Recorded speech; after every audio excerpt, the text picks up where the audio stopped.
My dear sisters, my dear brothers, let me ask you something very honestly, very quietly within yourself. How many times have you promised Allah, this is the last time, and yet you return to the very same habit, as if something inside you is pulling you back? You feel the weight of it, you feel the guilt of it, and yet you feel unable to break it. And you start to wonder, is something wrong with me? Why can't I change? But what if I told you the struggle you are feeling is not a sign of failure? It is actually a sign that your heart is still alive, still connected, still wanting Allah. You see, we often think bad habits are just actions, something we do with our hands, our eyes, our tongue, but in reality, they are much deeper than that. A habit is not just a behavior, it is a relationship between your nafs and something it has become attached to. And unless we understand that, unless we address what is happening inside, we will keep fighting the same battle on the surface again and again, making dua, feeling regret, trying again and falling again, not because we are weak, but because we are treating the symptom and not the root. And this is where the beauty of our deen comes in, because Allah does not just tell you, stop. He teaches you how to transform. He does not just want you to quit a habit. He wants to replace it with something better, something purer, something that brings you closer to Him. So the question is no longer, how do I stop? The real question becomes, what is this habit giving me, and how do I find something better with Allah? And once you begin to answer that honestly, wallahi, you will see that breaking a bad habit is not about force. It is about understanding, healing, and returning back to the one who knows you better than you know yourself. My dear sisters, my dear brothers, when we speak about bad habits, we often reduce them to something very simple. I just need more willpower. I just need to try harder. I just need to stop. And every time you fall, you blame yourself. You say, I am weak. I have no discipline. Why can others change and I cannot? But let me take you a little deeper, because what you are dealing with is not simply an action. It is not just something your hands are doing or your eyes are seeing. It is something your heart has quietly become attached to.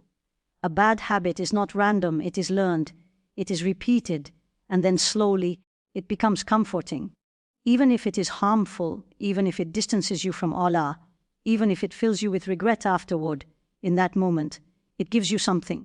And that something is what keeps pulling you back again and again. You see, the nafs does not hold on to things without a reason. It is always searching for relief, for comfort, for escape, for a moment of ease. And sometimes, when a person is overwhelmed, when they feel empty, when they feel anxious, when they feel unseen, they unknowingly train themselves to go back to a certain habit because it temporarily fills that gap. Maybe it distracts you from pain, maybe it numbs your thoughts, maybe it gives you a sense of control, maybe it just helps you forget for a little while. And over time, your nafs begins to associate that habit with relief. So every time you feel that same discomfort, again your mind, without even asking you, directs you back to it. This is why you can sincerely make tawbah, sincerely cry, sincerely promise Allah, and yet when the same feeling comes back, you fall again. Not because you are insincere, but because the root was never addressed. And this is something we have to understand with a lot of compassion toward ourselves. Because sometimes the way we speak to ourselves makes the struggle even harder. We become harsh, we become critical, we lose hope, and Shaitan uses that against us. He whispers to you, you see, you will never change, you are always going to be like this. What is the point of trying again? And slowly, the habit is no longer just a behavior, it becomes part of your identity in your own mind. You start to believe, this is just who I am. But this is one of the biggest deceptions, because Allah never defines you by your sins. Allah always defines you by your ability to return. A habit, my dear brothers and sisters, is built through repetition, but it is maintained through meaning. If there was no meaning behind it, you would have let it go a long time ago. So instead of only asking yourself, how do I stop this? Begin to ask a different question. What is this giving me? Be very honest, very gentle, very open with yourself. Is it giving you comfort? Is it helping you escape something you do not want to face? Is it filling a loneliness you have not addressed? Is it covering a wound you have not healed? Because when you identify that you are no longer fighting blindly, You begin to see clearly what your nafs is seeking, and this is where real change begins. Not when you force yourself to stop, but when you understand what you are trying to replace. Because if you take something away without replacing it, your nafs will feel deprived, and it will go back to it even stronger. This is why many people quit for a few days, maybe even for a few weeks, and then they relapse harder than before. It is not because they failed, it is because there was an empty space left behind, and the nafs does not tolerate emptiness. It will always look for something to fill it. So the goal is not just removal, the goal is replacement. If a habit gives you comfort, you need to find a halal, healthy way to experience that comfort. If it gives you escape, you need to find a way to process what you are running from. If it gives you a sense of control, you need to reconnect with the one who is truly in control. And this is where your relationship with Allah becomes central, because no replacement is stronger, no comfort is deeper, no peace is more lasting than what comes from Him. Think about it. When your heart is connected to Allah, when you feel His presence, when you turn to Him in your moments of weakness, the same urge that once pulled you toward the habit begins to soften, not because the habit disappeared overnight, but because your heart found something more fulfilling, something more real, something more lasting. And this is why the journey of leaving a bad habit is not just behavioral, it is spiritual, it is emotional, it is deeply personal. And I want you to remember this very important point: progress in this journey is not always linear. There will be days you feel strong, days you feel weak, days you fall, and days you rise again. But every single time you return to Allah, every single time you resist even a little bit, every single time you become more aware of your triggers, you are moving forward. Even if it does not feel like it, even if you are still struggling, because the struggle itself is a sign that you have not given up. And as long as you have not given up, there is always hope. So do not look at your bad habit as just something to eliminate. Look at it as a message. It is telling you something about your inner state, about your needs, about your wounds, about your patterns. And when you listen to that message with honesty and turn to Allah with humility, you begin to heal at the root. And when the root is healed, the habit no longer has the same power over you. And this is why, my dear brothers and sisters, breaking a bad habit is not about being harsh with yourself. It is not about forcing yourself into perfection. It is not about expecting instant change. It is about understanding your nafs, nurturing your heart, and slowly, gently, consistently redirecting yourself back to Allah. Because the one who created your heart knows exactly what it needs. And the one who allowed you to struggle is the same one who will guide you out of it. Step by step, moment by moment, return after return, my dear sisters.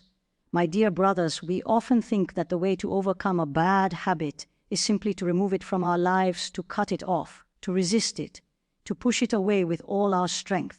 And for a short time, that may seem to work. You feel strong, you feel in control, you feel like you have finally defeated it. But then, slowly, something begins to pull you back. And you find yourself asking, why does it keep returning? The answer is very subtle. Because you removed the habit, but you did not replace what it was giving you. You took something away from your nafs, but you did not give it something better in return. You see, the nafs does not understand emptiness. It was created to seek, to desire, to attach. And when it becomes used to a certain source of comfort, even if that comfort is harmful, it holds on to it. So when you suddenly remove that habit without understanding its role in your life, your nafs begins to feel a kind of loss, a discomfort, a restlessness. And in that moment, it will search for the quickest way to fill that gap. This is why many people relapse, not because they truly want the habit again, but because they cannot tolerate the emptiness that follows its absence. And this is where we need to shift our perspective completely. Instead of focusing only on what you are leaving, focus on what you are moving toward. Because the heart was not created to be empty, it was created to be filled. And if it is not filled with something pure, something meaningful, something connected to Allah, it will naturally drift back to what it knows, even if it is unhealthy. So the question is not just, how do I stop this habit? The deeper question is, what can I replace it with that nourishes my heart in a better way?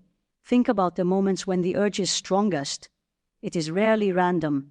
It comes at specific times when you are alone, when you are stressed, when you are overwhelmed, when you are bored, when you are emotionally drained. These moments are not just triggers, they are invitations. Invitations to understand yourself better.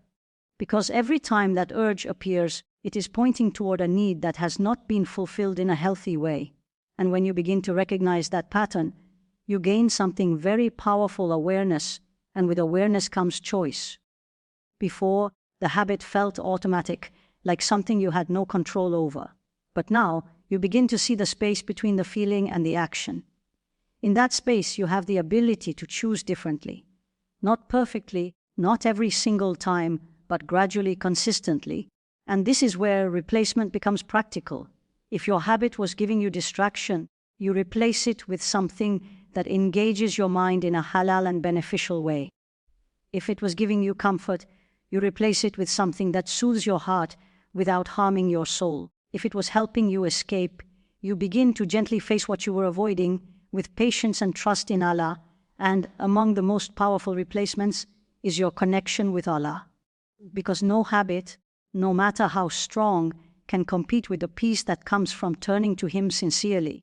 When you make wudu and stand in salah during a moment of weakness, when you raise your hands and make dua instead of giving in, when you open the Quran seeking calm instead of distraction, you are not just replacing an action, you are transforming your relationship with your own heart. But I want to be very honest with you, this replacement does not feel easy at the beginning, because your nafs is used to immediate gratification. It wants something quick, something familiar, something effortless. And the alternatives, especially the spiritual ones, may feel heavier at first. But with time, with consistency, with sincerity, they begin to feel lighter, sweeter, more fulfilling, until one day you realize that what once felt like a burden has become your source of peace. And this is why patience is essential in this journey. You are not just breaking a habit, you are rewiring your patterns, reshaping your responses, retraining your nafs. And that takes time, it takes effort, it takes falling and getting back up again. But every time you choose the better option, even if it is small, even if it is imperfect, you are weakening the hold of the old habit and strengthening a new path. Do not underestimate the power of small replacements. A few minutes of dhikr instead of scrolling, a short walk instead of isolating yourself, a sincere conversation instead of bottling everything inside. These small shifts, when done consistently, begin to build something much stronger than willpower. They build a new identity. An identity of someone who turns to Allah, who chooses growth, who refuses to remain stuck. And slowly, the habit that once felt impossible to leave begins to lose its grip. Not because you forced it out, but because it no longer serves you the way it once did. Your heart has found something better, something cleaner, something more aligned with who you truly want to be in the sight of Allah. So remember this, my dear brothers and sisters, you are not just giving something up. You are making space for something greater. You are not losing, you are being invited to something higher. And when you approach this journey with that mindset, with understanding, with intention, with reliance on Allah, you will begin to see that change is not only possible, it is already unfolding within you, step by step, choice by choice, return after return.